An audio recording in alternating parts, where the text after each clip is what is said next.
Welcome to the NCAI Policy Research Center monthly webinar series. We'll be starting in about 2 minutes. Thank you. Hello, I'm Dr. Yvette Rubidoux, and I'm the Director of the Policy Research Center at the National Congress of American Indians. Welcome to our monthly webinar series. Today, we will focus on the state of tribal data capacity in Indian country. Key findings from the survey of tribal data practices. This webinar will review key findings from the survey conducted at the 2016 NCAI Annual Convention in Spokane, Washington. Our last webinar was in July, and the topic was neonatal opioid withdrawal syndrome in American Indians and Alaska Natives. We took a break since then, and now we'll start again with our monthly webinar series. If you missed any of our webinars, the recordings are available on our NCAI YouTube page or on our website, www.ncai.org/PRC under Events and then Webinars. We're so glad you joined us today and encourage you to watch for our monthly webinars. We try to hold them on the fourth Thursday of the month, unless speakers have other availability, and these webinars focus on how data informs policy and features a variety of topics and various guest speakers from time to time. I encourage you to join our listserv for announcements by emailing research@ncai.org. We also announce our webinars on Twitter and on our website.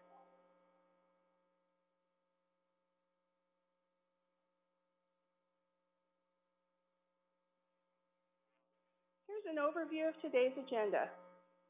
I just provided a welcome. Our speaker is Desi Rodriguez-Lonebear, PhD candidate in sociology at the University of Arizona and in demography at the University of Waikato, New Zealand.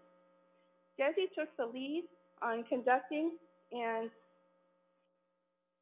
analyzing this survey, which is a part of the NCAI Policy Research Center's NSF grant-funded project on tribal data capacity. And she was also the lead author on our monograph that describes the results in detail. We have added that monograph as a handout on the webinar panel, and it is available on our project website with the other monographs from the project. Desi today will provide a summary of the findings of the survey. Once Desi is done with the presentation, we will reserve time for questions at the end.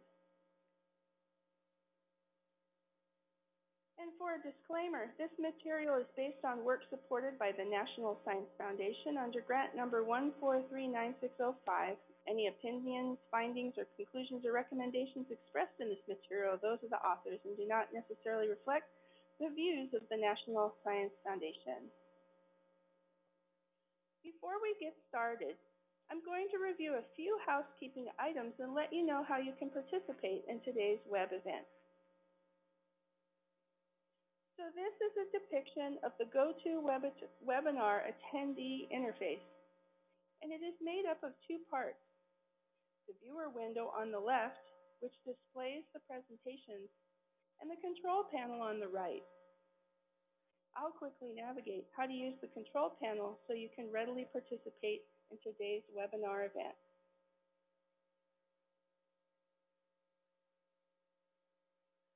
So by clicking the orange arrow, you can open and close your control panel. And then here is where you will find all the information about your audio connection. We recommend dialing in via phone rather than the computer, as it tends to limit feedback. To dial in, you will find the number and access code here, along with your unique audio PIN. As you can see, all attendees are currently muted in listen-only mode. At the end of the presentation, we will open for Q&A. At this time, please submit your questions via the questions pane. And as a reminder, this webinar today is being recorded. After the event, you will receive an email with a link to a short evaluation as well as the recording. which will also be available on our NCAI YouTube page and our PRC website in a couple of days.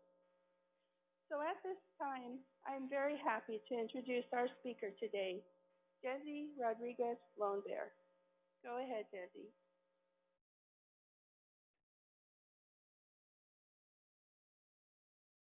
Thanks, Dr. Rubidoux. Just to confirm that you can hear me okay?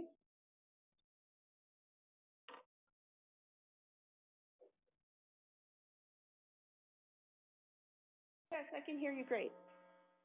Fantastic, great. Good afternoon, everybody. My name is Desi Rodriguez Lonebear. I'm a citizen of the Northern Cheyenne Nation from Montana. Very happy to present some key findings to you guys today of our survey. We conducted this survey at the end of 2016, and it went for a few months into the beginning of 2017. And thankful for the funding from NSF and for the support of NCAI. I'd like to just acknowledge Dr. Rubidoux, as well as the former PRC director, Dr. Malia Villegas, who was in the position when I started the survey project. So I'd just like to begin with talking about the objectives of the survey. The survey focused on assessing tribal data capacity relating to tribal censuses, surveys, and use of data for tribal governance purposes. We really wanted to understand what kind of data or information are tribes currently using. We wanted to know how tribes are accessing data, how they're collecting it, managing it, protecting data, and reporting data on their tribal citizens, their tribal resources, their tribal lands. And also, what kind of data do tribes need? So those were the objectives going into the survey. And it was important, though, that we also really saw this survey as an exercise in collecting information from tribes and in evaluating the best practices and the best methods for doing that. And so because of that, we really wanted to reach as many tribes as possible, and we wanted to evaluate the response patterns of tribes to a national survey of this kind. So for our methods, we decided the target population was going to be elected or appointed leaders of federally recognized tribes or their staff designees, and that these individuals would respond on behalf of their tribe. Our survey measures were developed after a series of interviews and focus groups that we held with tribal leaders and also attendees at the mid-year 2016 convention. So I want to thank those of you who might be on the call or who might be listening to this in the future. If you participated in one of those focus groups or interviews, thank you very much. They were critical in the development of the survey instrument. The results of the process for developing the survey was the 25 questions instrument, the questionnaire. But really, to get to that point, to really, narrow our questions down to 25 was a long process. And so we had many drafts of the survey instrument that was circulated to key stakeholders, to staff within NCAI, to board members, to Native researchers throughout the country to provide feedback. So there was an extensive process in just developing the instrument, because we know that our survey data is only as good as the questions that you ask to get that data. So we put a lot of effort and a lot of time, and about 6 months into just developing the instrument itself. Once we developed that survey instrument, we proceeded to think about how to collect the survey. What are the best methods for doing so? And we decided that a mixed mode survey was the best option, that it would yield the greatest opportunity for maximum response. And so for that, we looked at developing an online survey, doing an in-person survey at the NCAI convention, as well as doing a mail survey. So we took that survey instrument and we put it into 3 different modes. and we launched it in October of 2016 in Phoenix at the NCAI convention. And we found that really the in-person was most successful. We received the highest response rate to the in-person survey. I want to thank all of our survey assistants, our survey collectors who were trained in how to collect surveys. They were all Indigenous graduate students and undergraduate students from Arizona State University and the University of Arizona, and they were fantastic. We had a great army of survey collectors at the 2016 convention. We would not have been able to do this without their help. And we were very successful in getting respondents there. And so if you were one of our respondents in person at that convention and you took the time to fill out one of our surveys with one of our survey collectors, I want to thank you. The second option was the online survey. So we then put that survey online. It launched online during the convention, and it was broadcasted out to members or NCAI members and to those who were present at the convention to ask them if, when they had time, if they would go online and fill that out. It was also sent to the listserv, NCAI's listserv, as an online survey. And then the last option that we distributed was a mail survey. So we cross-checked all of the tribes who had already submitted a survey either in person or online. We determined which tribes had yet to, and we sent out a huge mailing at the end of 2016 to all tribes with a self-addressed return stamped envelope. What we found was that the mail survey was not all that successful. And we know from survey research literature that mail surveys typically have a lower response rate than other modes. And when it comes to surveys in Indian country, at least, with regard to the one that we did, our findings align with that we only had 3 mail surveys that were returned. And so the rest of our respondents did so through mail and in person, through online and in person.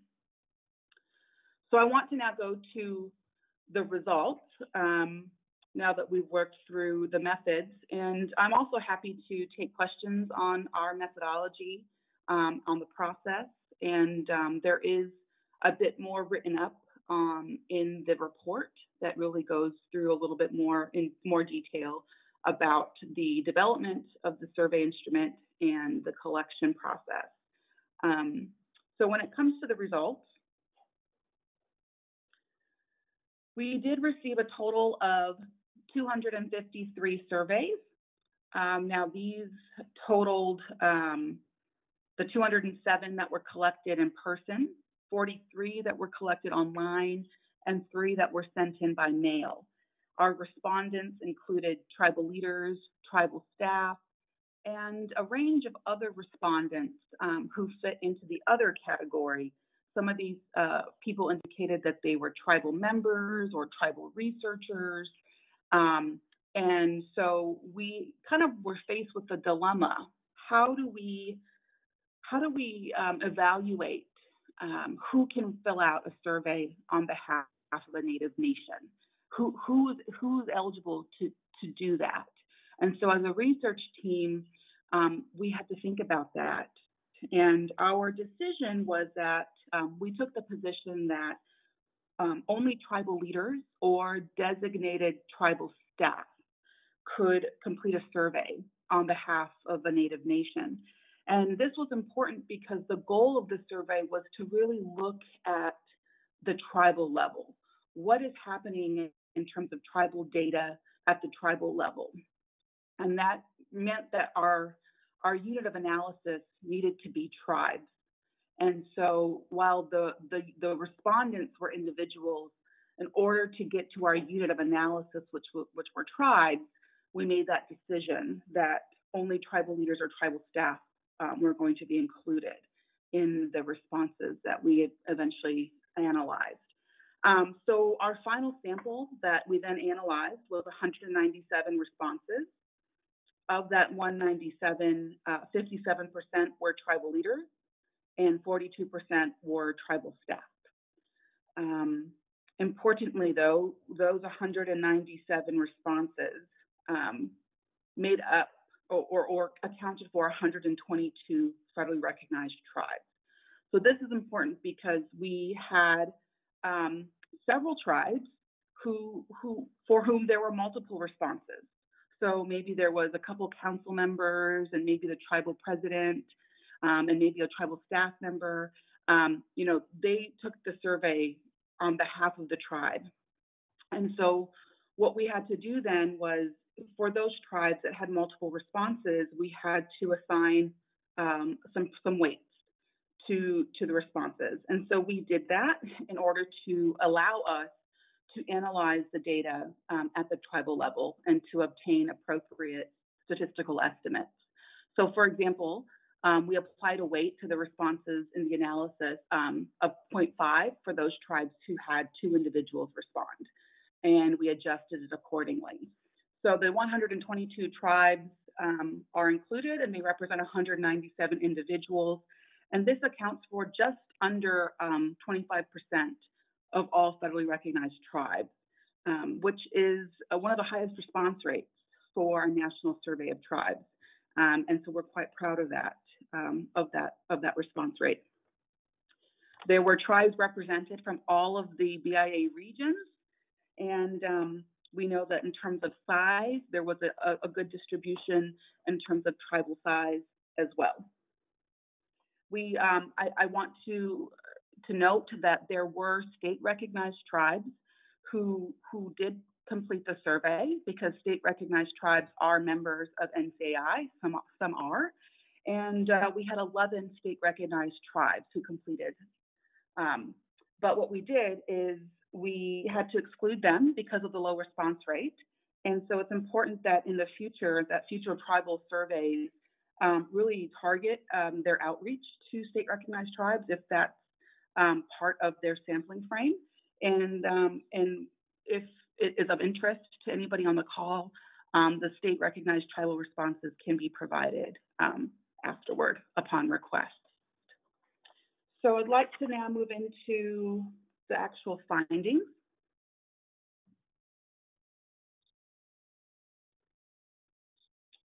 We asked 25 questions, and these 25 questions were hard to drill down to, but we came to agreement on 25. We had to really balance the need to try to get a good depth and breadth of questions, but also ensure that we weren't burdening respondents with a very long survey.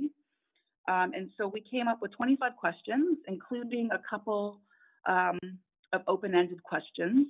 And I want to start out with one of the major takeaway points from the survey that was the importance of data for tribal governance. Before I do that, though, I'd like to note that the survey instrument itself is also available.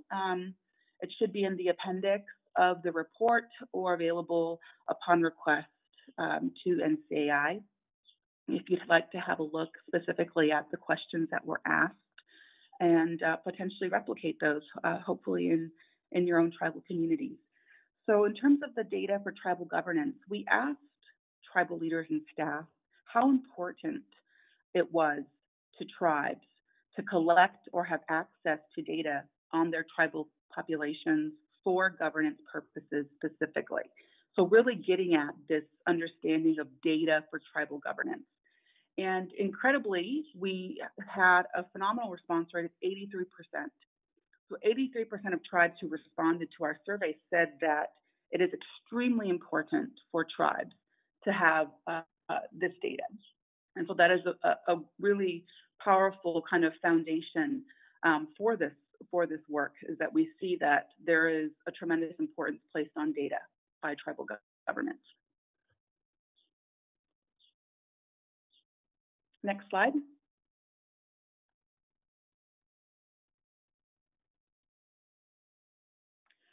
In terms of current tribal data practices, we asked this question of tribes because we wanted to know what's happening right now? What's the kind of state of play of tribal data practices across the board? And we found that 43% of tribes had conducted a tribal census or survey of their members in the last 5 years. Now, we specified not the United States Census. We actually really wanted to hone in on tribal censuses or surveys by tribes for tribes. And so we got 43% of tribes who responded are doing data right now in those ways. And that's fantastic. The majority of tribes also noted that they currently collect or use data on their tribal citizens who are living on tribal lands. We found that they're also collecting or using data on tribal citizens who live off their tribal lands, but far fewer tribes said that they're collecting data or using data on other Indians or non-Indians that are living on their tribal lands. And this is of concern because we know that there are various pieces of legislation out there that intersect with tribal jurisdiction that allow for various types of prosecution for non-tribal members on tribal lands like VAWA. And so this finding is of importance in a political sense moving forward for tribes to really look at how can we boost those numbers so that tribes are collecting and using information on non-tribal Indians and non-Indians on their lands. Next slide.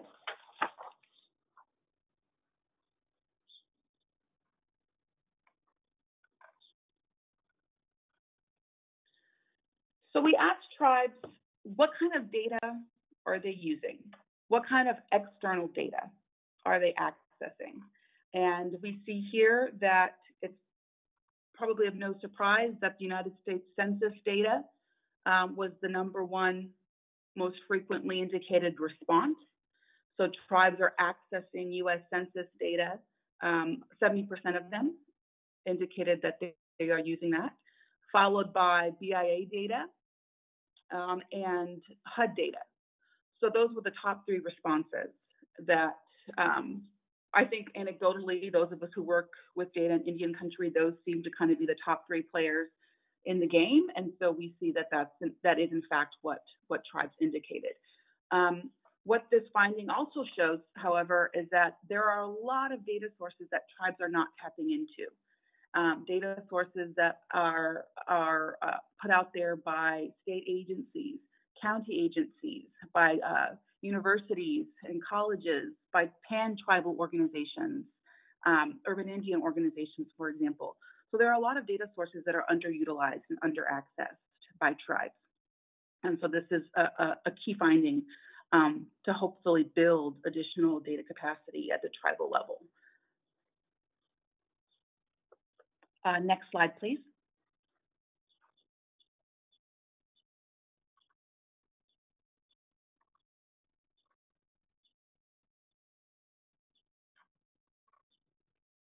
So beyond just accessing data, we wanted to understand how tribes are in fact using data.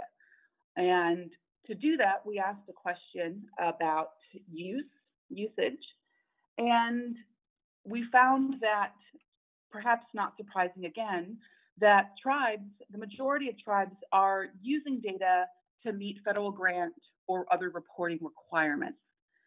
We know that tribes are inundated by data collection. Tribes are collecting data left, right, and center.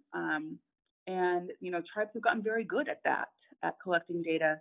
And we see that the main reason is to satisfy these reporting requirements, and not necessarily in a bad way, right? But that is the top response. Then we see that communication with tribal members came in a very close second, followed by service delivery. So here we're seeing more of a by us, for us approach to data use, to communicate with tribal populations to deliver services to those populations, and also to set these strategic goals and priorities. Next slide, please.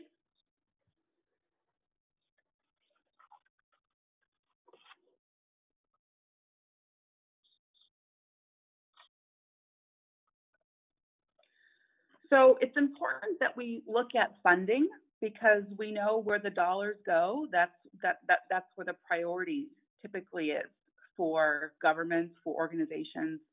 And so we wanted to understand what is the role of funding, what is the source of funding for tribal data practices.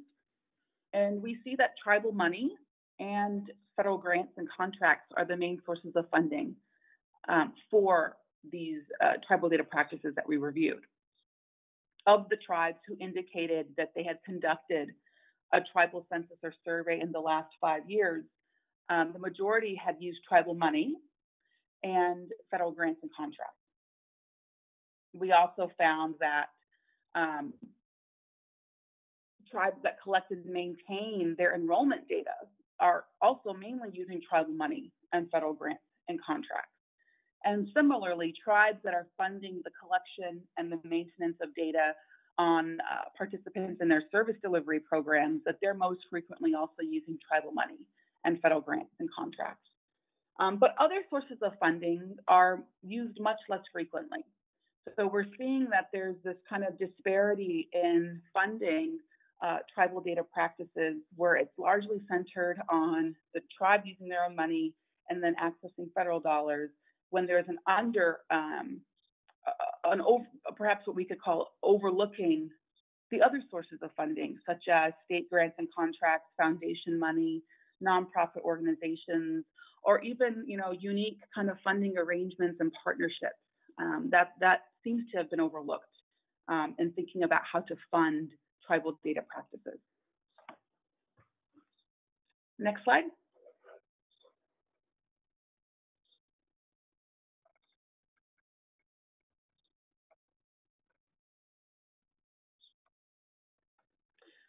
So this was an exciting part of the survey for me, to really think about how tribes are managing data and what that actually looks like on the ground in tribal communities. And so just under 3/4 of the tribes who responded to our survey indicated that they do have a central data office or a data hub or something of that sort, where the tribe's data are being managed in some sort of centralized location. And that's fantastic. We're seeing that there is this kind of management focus of data at the tribal level. We're also finding, which was quite, eye-opening to me, that tribes are sharing their data within their nation. Tribes are sharing information about their participants between tribal departments and tribal agencies. This is something that many of us data researchers are really trying to get federal agencies and state agencies to do. And so it's fantastic to see that this is happening at the tribal level. And then there's actually a much smaller percentage, but the hope is that that will grow, of tribes that have an IRB, which is an institutional review board, or some sort of research committee that is responsible for approving research conducted with tribal members or research that is conducted on tribal lands. So just over 1/4 of tribes indicated that they have such an entity. And the hope is that that will grow. And that initial finding, that initial baseline finding, is fantastic. Next slide.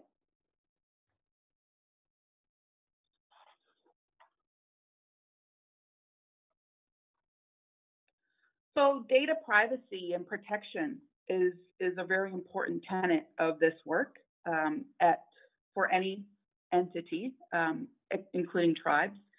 And so some tribes indicated that they do have formal mechanisms to approve research, such as these IRBs.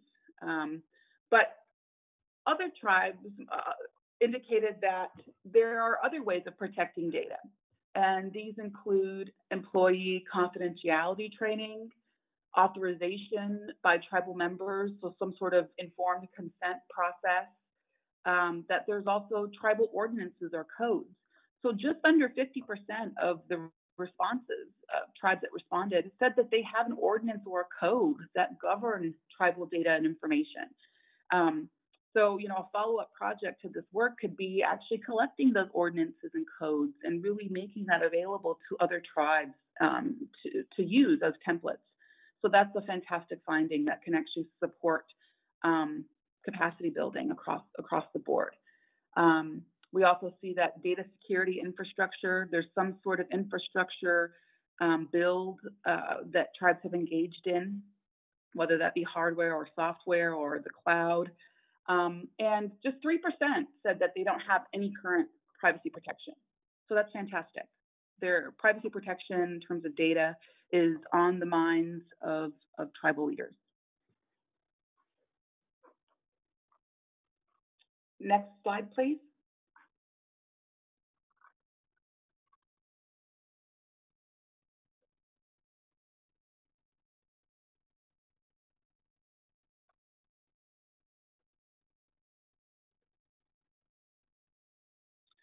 So I want to move into data needs.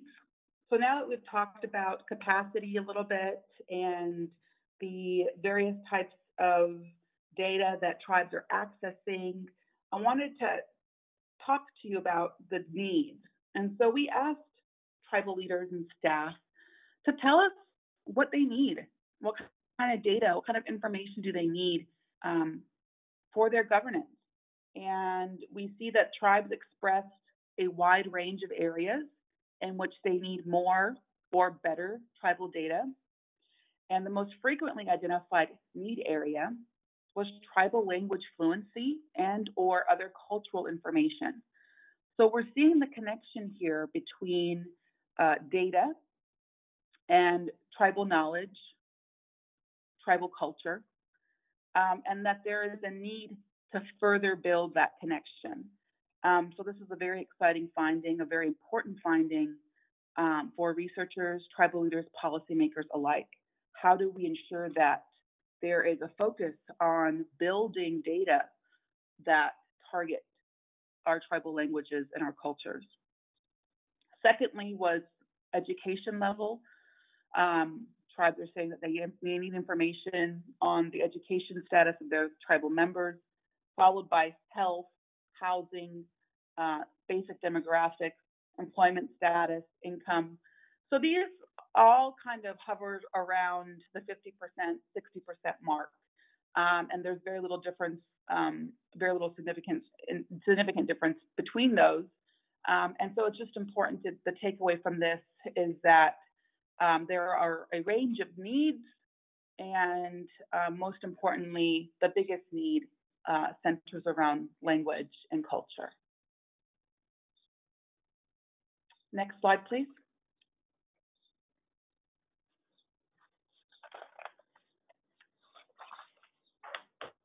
So tribes have significant concerns about government data collection on their populations. We know this is the case through all of the government consultations that happen between the federal government and Indian tribes. This continues to be brought up, the concern about data. And we really wanted to hone in on this and ask tribes directly about their concerns about federal data collections, focused on the 2020 census, because we are quickly approaching the decennial census in this country. And also we wanted to expand and talk about other federal data collections. So not surprisingly, a little over 80% of tribes indicated that they were concerned or very concerned about the accuracy of the United States Census tribal population data. They are similarly concerned about the usefulness of that data to tribes, how the government is using census data on tribal populations, and input into census decision-making. What is the role of tribes in that decision-making process? So tribes are concerned. And now we have the data that shows that, which is fantastic. And beyond the United States Census, Close to 90% of tribes said that they're also very concerned about the accuracy of other federal, state, or local government data that's being collected on tribes. So this concern really needs to be heard. We need to ensure that this is elevated to the highest levels. Tribal leaders are concerned about the existing data that is out there. And while many of us may have known this for a long time, one of the great takeaways of this survey is that we now have empirical evidence to support that. Next slide, please.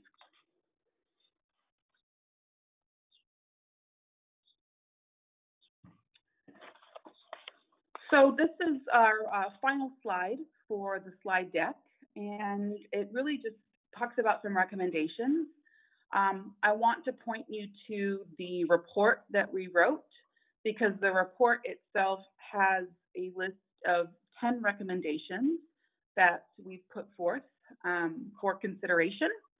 And these are just a few of them, but I'd like to go through them now and then take questions afterward. So we see here that, ensuring accurate, relevant, and timely data, that it should be part of the federal trust responsibility.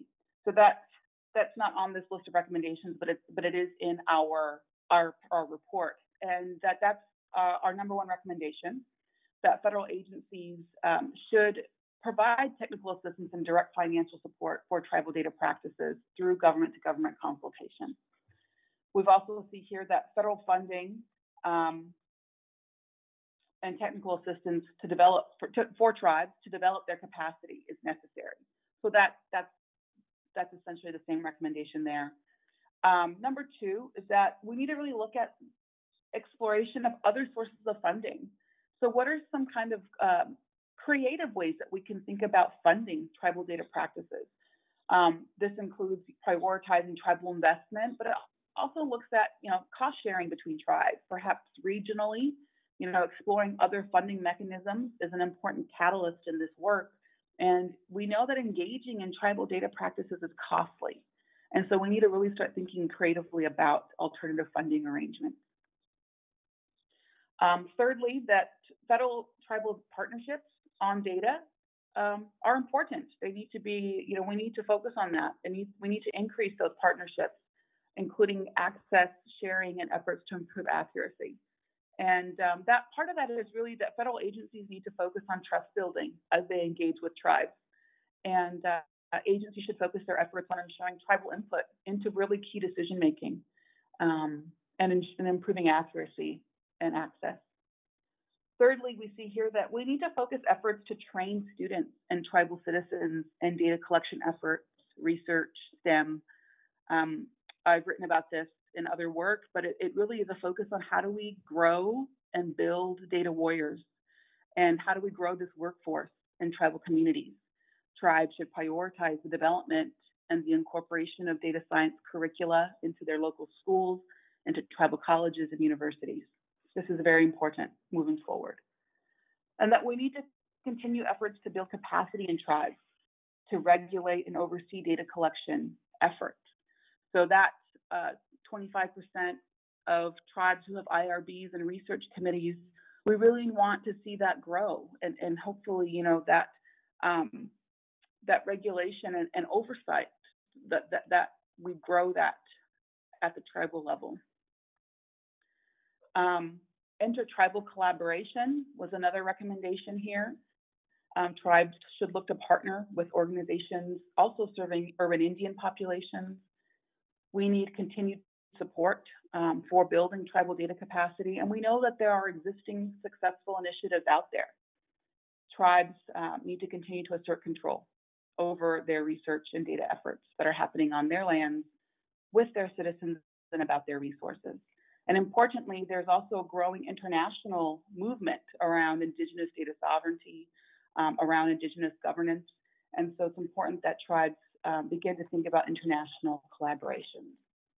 So with that, I want to turn it back over to Dr. Rubidoux to take questions and to ask those of you on the call to refer to the report for any more information as well in writing. So, Mia Esh, and thank you. Great. Thank you so much, Desi. It was a great presentation and really an important survey with some really interesting results that I think are important for people to know about and to think about. So what we're going to do now is we're going to take questions. The way that you can ask questions is to type your question into the question pane. You can find that on your control panel on the right. And so we do have some questions. So the first question says, I am interested in learning more about the data on the state-recognized tribes. And Desi, I know you already said that we didn't do the analysis for this particular paper, but can you talk a little bit about that and what you might plan? Sure. Thank you for that question. It was very important that we included that caveat in the report. It was very important to me that I include that in the webinar as well, because it's important that the world know, beyond Indian country, that there are many tribes out there seeking recognition that have, different sorts of recognition, including state recognition. And so, as part of this survey, the NCAI leadership indicated to me, hey, we need to also ask for state recognized tribes.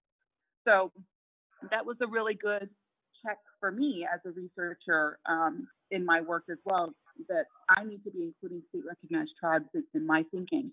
And so initially we only had federally recognized tribes listed in the drop-down menu for the survey. And so we added the state recognized tribe option, and then the opportunity for those representatives from state recognized tribes to actually specify their tribal affiliation. So we only got 11, but that is 11 more than we would have gotten if we hadn't asked that question. And so I think it's important that if you are interested in that data, that you request that data from NCAI. I'd be happy to put together, some key findings from those 11 tribes. And the hope is that moving forward, for survey researchers interested in doing this type of work in Indian country, we need to be aware of the need to collect data on state-recognized tribes and non-recognized tribes, and that those might require a different targeted approach, but we need to be thinking about that. So thank you. Great, thank you. The next question is, did you see any differences in responses among tribes that were 93-638 versus not? Sort of self-governance versus direct service.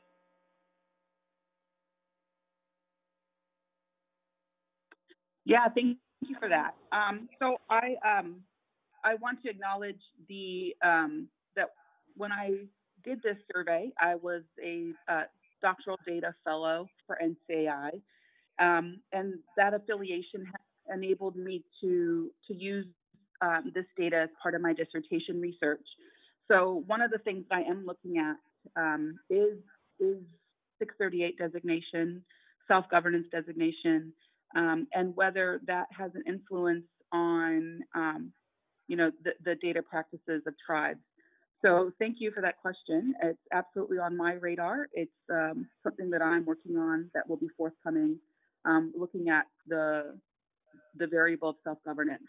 So all I can say is stand by. I'm crunching data as fast as I can and trying to write up some findings. So if you have a specific question, I'd be happy for you to email me afterwards. So thank you. All right, the next question is, was there any mention of issues of misclassification? I don't know. I'm thinking maybe like tribal misclassification, perhaps that might be what the question is. So in the design of the survey, we thought about this early on because we know that misclassification is a huge problem in survey research with American Indians and Alaska Natives. And so to try to get around that, though imperfect, we include a menu of the names of tribes. So there was no option to write in the tribal affiliation unless you indicated you were affiliated with a state recognized tribe. So the way it worked was you had a drop down menu. And so the hope is that that would have mitigated misclassification or miscoding or misinterpretation of tribal affiliation. So if I missed that, if there was another misclassification, please clarify. Thank you. The next question is, did tribes say anything about the importance of participation in national or state data efforts?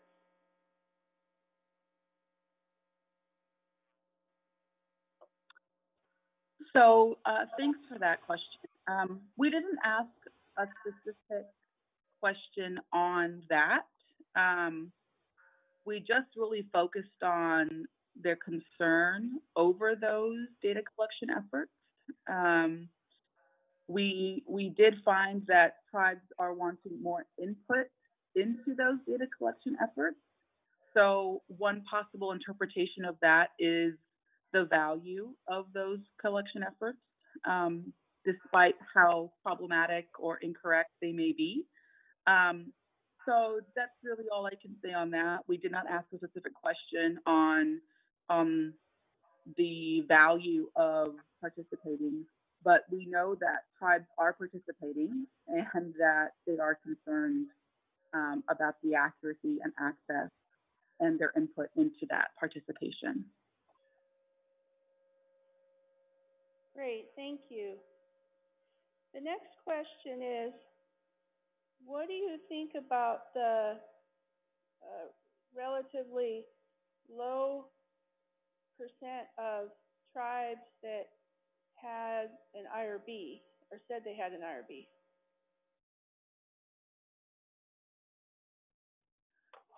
Yeah, so I'm actually really excited by that. This is the most recent data on IRBs for tribes. I think it's the most complete data on IRBs for tribes. And so, I think as a researcher in Indian country, anecdotally, I might have thought that number would be higher because there's been a focus on IRBs for a long time. But I think the 20, I can't remember offhand, the 20-some% is an indication of a good foundation, and that there's an opportunity for tribes to learn from one another, to share, IRB practices and policies and how they've proceeded with the creation of these entities. And so I see it as a real opportunity for intertribal sharing. Great, thank you. The next question is, how do you think tribes should use the results of this survey?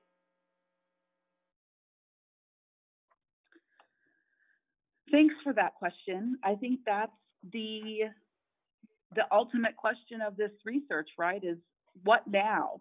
So what? How does this then contribute to improving, things for tribes and for our communities and for Indian people? And so I guess the way I would respond to this is I believe that this is the start. This provides a very good foundation and baseline for advocacy, for leveraging resources, for growing a tribal workforce, investing in those data warriors. I think tribes should use this information carefully. It's got its limitations, but I believe it's a great start, and that there are tribes who want a copy of their responses. As part of our informed consent, it's possible for tribes to receive that if they so choose. And ultimately, it's just a really exciting beginning, I believe. I think federal agencies need to hear this. They need to see this report. Tribal leaders need to be talking to their representatives, to agencies, that, the data revolution is moving forward in Indian country, and this data supports that. Thank you. The next question is, what do you think tribes should be doing about preparing for the 2020 census given your findings? That is a fantastic question. We are approaching that 2020 decennial mark quickly, and despite some of the problems with the data for tribes that come from the census, I think it's incredibly important that tribes participate. We have to be counted. The United States Census is the largest and most expensive peacetime activity that the United States undertakes. So we're talking about an exorbitant amount of money and a lot of effort. And so we need to stand up and be counted. And so my recommendation to tribes is to get your people, spread the awareness, get your people hired to serve as census takers, ensure that there is adequate media coverage in your languages in ways that will resonate with your people, and fill out the census. And secondly, think about doing your own census of your own people by tribe for tribe. And let's start building tribal data capacity, tribal census capacity at the tribal level as well. Great, thank you. We have time for one more question. What is the best way for future Native data scholars to get more involved? Great, thank you for that. I'm excited that there is a question from somebody interested in how to build these types of skills. I want to encourage our communities to think about data science curriculum at the tribal college level in our local high schools. Don't wait until you get to university. But if that's the case, there are some options. So I co-teach a course at the University of Arizona that's called Data Rebuilding for Nation Rebuilding, and it's focused on data sovereignty, data governance. So please think about, it's a short course in January just for a week. There are scholarships available to tribal leaders, tribal staff, local community members if you're interested. And I also want to encourage people to, there are a lot of online, often free courses around, just basic survey methods, as well as, Excel, pivot tables, CSS, data, how to just kind of do basic data manipulations. There's a lot of opportunities online. And let's really start continuing this conversation. I'm excited to think about ways to build this data workforce and how to grow data warriors in our communities. So if that's your question, please reach out. I'm very excited to talk to you. Great, thank you. Well, we're now over the end of the hour, so I'd first like to thank our speaker, Desi Rodriguez-Lonebear, for her very informative presentation and willingness to join us today. And we all give you best wishes as you are completing your PhD. I hope you saw my video of my presentation for our PRC update. It's an annual conference. I already called you doctor, so we're all very much looking forward to that day. And I know that this survey is an important part of that progress, and you did a great job, so thank you very much. We'd also like to thank everyone who joined us today. Don't forget to complete the feedback form that you'll receive in the follow-up email after this webinar. And this webinar will be available as a recording soon on our YouTube channel you can access from the website. Feel free to send the link to the webinar recording to any of your colleagues who might be interested. We also have some other monographs from this project with NSF funding, and one of them is about tribal censuses and surveys. So we invite you to go to our website to view those monographs as well. And now we will just have two more announcements before we end. The first is mark your calendars for this monthly webinar series. We try to make it the fourth Thursday of the month unless the speaker has another preference. And watch for announcements for the next topics on our website, our Twitter feed, or our listserv. If you're not on our listserv, email research@ncai.org and we can add you. We've also included our Twitter handle and website information on this slide. And save the date. Join us for the NCAI Mid-Year Conference and the 14th Annual Tribal Leaders Scholar Forum in Reno, Nevada in late June 2019. The call for presentations is out and has a due date of Friday, January 11, 2019. So mark your calendars to submit a proposal and attend the meeting. We hope to see all of you there. I also have some good intelligence that the Reno Rodeo is being held during the same dates in Reno. So that's definitely another reason to attend. The website says it's the wildest and richest rodeo in the West. I thought that was pretty funny. So make sure to mark your calendars to attend and bring your cowboy gear. You can find registration information for the NCAI Mid-Year Conference and the agenda on the NCAI website in the near future at www.ncai.org.